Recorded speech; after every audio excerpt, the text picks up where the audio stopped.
Hello there everyone, you've tuned in uxwbill. I've got to tell you that I absolutely love old houses. I think they're great. They certainly have a level of quality of construction that generally wouldn't be seen today. Maybe not at any price point, I don't know. But the one problem with old houses is that the vast majority of them need a lot of work. And as soon as you get done making one room all nice and neat and wonderful and new again, it seems that another one is soon to be found beckoning for your attention, or in today's case, begging for it, and begging for it in a very nasty way. We have an upstairs bathroom. It hasn't been remodeled as extensively or as recently as this one has, but it has been fixed up a little bit. Unfortunately, in recent times, it's also sprung a leak. We thought it was the toilet at first. We changed the wax ring because there was definitely water around the base of the toilet that suggested it could be leaking. We thought everything was fixed until a night or two later when we had water dripping out of the exhaust fan here in the downstairs bathroom. The two bathrooms don't overlap one another exactly. They're kind of offset. The end wall of this bathroom would be roughly congruent with the inner wall of the upstairs bathroom, which isn't a great way to explain it, but maybe when I get up there you can see how the two are laid out and where the wall is exactly shared. I'm not sure these will actually show up on the camera. I can see them in its viewfinder. Whether or not they'll survive YouTube's compression and re-encoding process, I don't know. But you can see there's been water damage, unfortunately, done to the wonderful, nice new drywall in our new bathroom. Isn't that just lovely? Yes, that's just lovely. That's just the word for it. So let's go upstairs and see what might be going on and what caused this, and more importantly than that, what we can do about it. Now, I am most definitely not a plumber, and I don't even play one on YouTube. Despite that, I can still show you what went wrong here and exactly what it is I'm going to do to fix it. Just as soon, of course, as I've set up all of my studio lighting. We'll start up here looking at the back of the faucet body, even though this is where the trouble is not.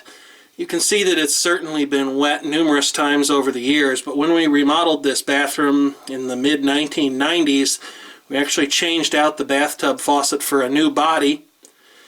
And then we went ahead and we abandoned the shower.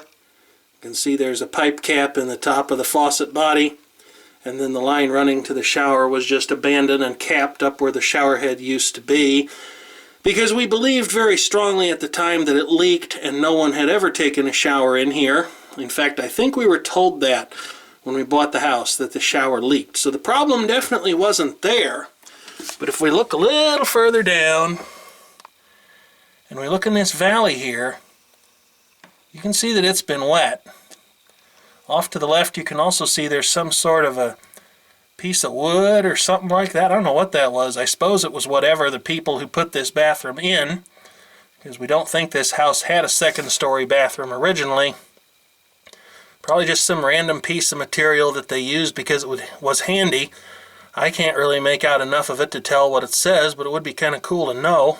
So maybe if anybody's got any idea, they could share that information with me. But if you look down in this valley here where the drain line runs, you can see that it's pretty damp down there.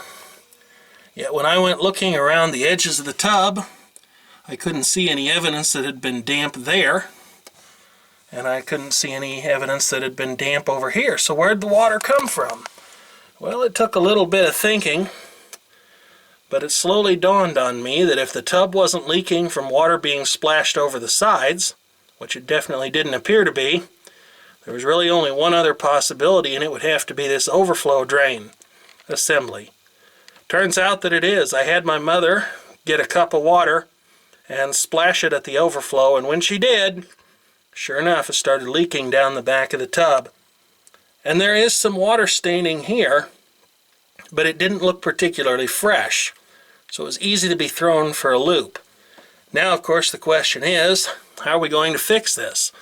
Well, again, me being a non-plumber, I'm not entirely certain, but I do know that there are seal kits you can get for these, because I went to the hardware store and expertly bought one. Now I just have to manage to expertly install it. And I had hoped that there might be enough give in this pipe that I could get the gasket to go into place, and there might be. But as old as this is, I probably want to be careful with it. I certainly don't want to make it any worse than it is. Don't want to put a hole in it or anything like that. So I may have to undo it down here where it connects, as if that fitting would actually come undone all of these years later. Means I'd also have to go get a pipe wrench or some adjustable jaw pliers, channies, something like that, if I can't get this bent back far enough to get the new gasket in place. Let's go take a look at it from the other side. Here we are looking at it from the inner side of the tub, and I'm sure you can see already there's very definitely light shining through there, so you know there's got to be a leak somewhere.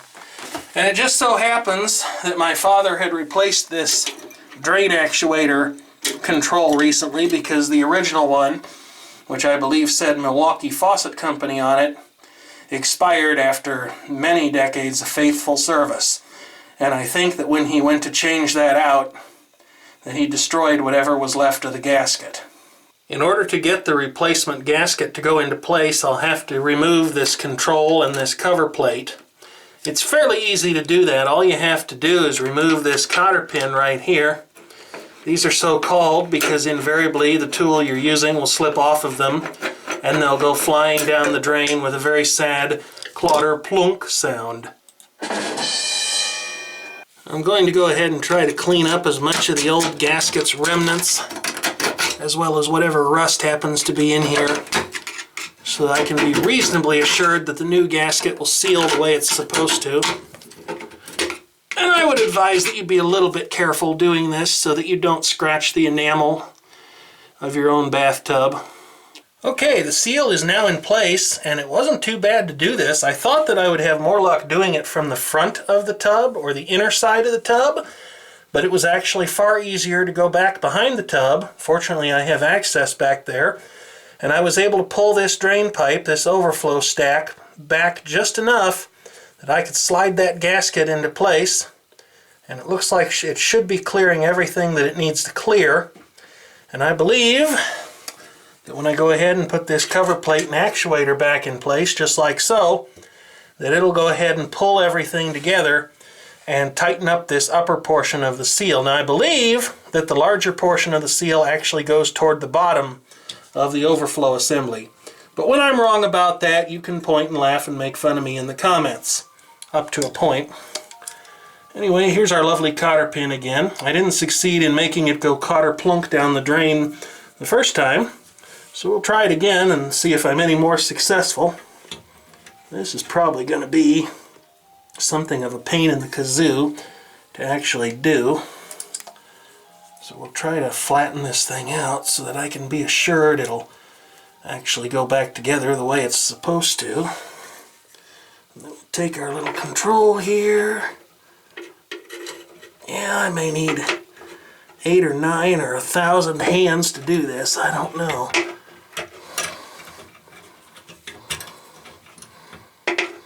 I don't really want to busticate the drain actuator assembly, because this is right uptown, folks. It's kind of nice to have an automatic, well, not an automatic, but a remotely operated tub drain that you don't need a stopper for.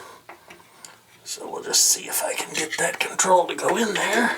There's probably a better way to do this than I'm actually doing it, but I would never be caught dead doing anything the easy way.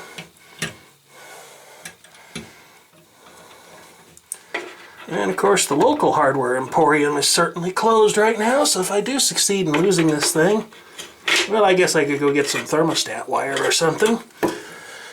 Isn't that what you're supposed to use to attach a drain stopper actuator in your bathtub? Thermostat wire? Of course, then every time somebody takes a bath, they'll be turning the air conditioning on and off.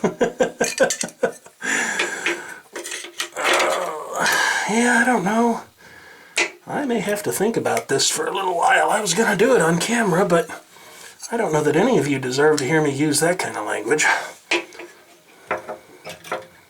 Because so far, I'm not having much luck with this. Well, that certainly took entirely too much time to get it all back together again. But hopefully I haven't been fixing it long enough that the remotely operated drain stopper is now broken. I'll get these screws tightened down.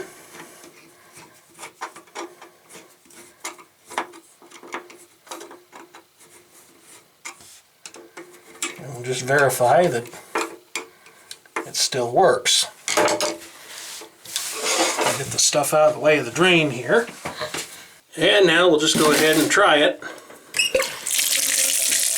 The drain should be open right now. Certainly appears to be. So let's see if we can close it.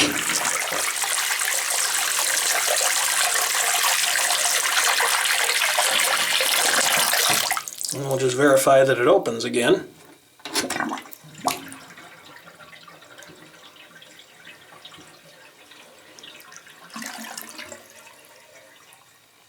It would appear that not all of my studio lighting was up to the challenge presented by making this video. As always, I'd like to thank you for watching, and I am certainly interested in hearing your constructive commentary.